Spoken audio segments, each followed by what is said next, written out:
Mana-mana orang hak yang tinggal solat kerana malah, maka pihak pemerintah mesti kena melaksanakan hukum hudud. Apakah hukum hudud yang diwajibkan dilaksanakan ke atasnya mengikut pandangan mazhab Imam Syafi'i?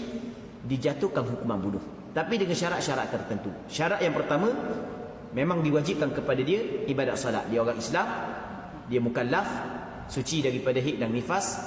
Kemudian syarat yang kedua, dia mengeluarkan salat itu daripada waktu salat dengan sengaja.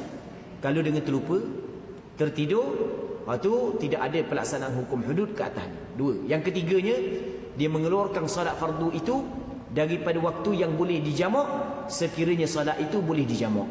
Salat zuhur tidak dilaksanakan hukum hudud melainkan setelah daripada dia mengeluarkan salat itu setelah habis waktu asar. Kalau salat maghrib tidak dilaksanakan hukum hudud kepada orang yang diwajibkan salat maghrib melainkan apabila habis waktu isyak. Adakah wajib kepada pemerintah suruh dia bertaubat terlebih dahulu?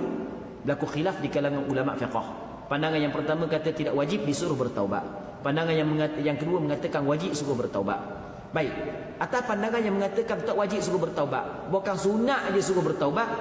Andai kata ada orang Islam lain bunuh orang tersebut, dia tak solat dah ada pihak pemerintah bunuh, nyegi bunuh dah sekarang, pemerintah dah suruh taubat lagi, adakah wajib dia kena bayar ganti rugi dia? Atas pandangan ni dia kata tidak perlu bayar ganti rugi dia. Kerana dia? Kerana darah dia tidak dihormati oleh syarak. Tapi berdosa ke tak?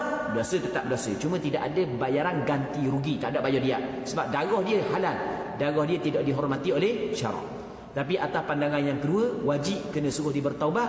Mana-mana orang bunuh dia sebelum daripada disuruh bertaubat, maka berdosa dan wajib kena bayar ganti rugi.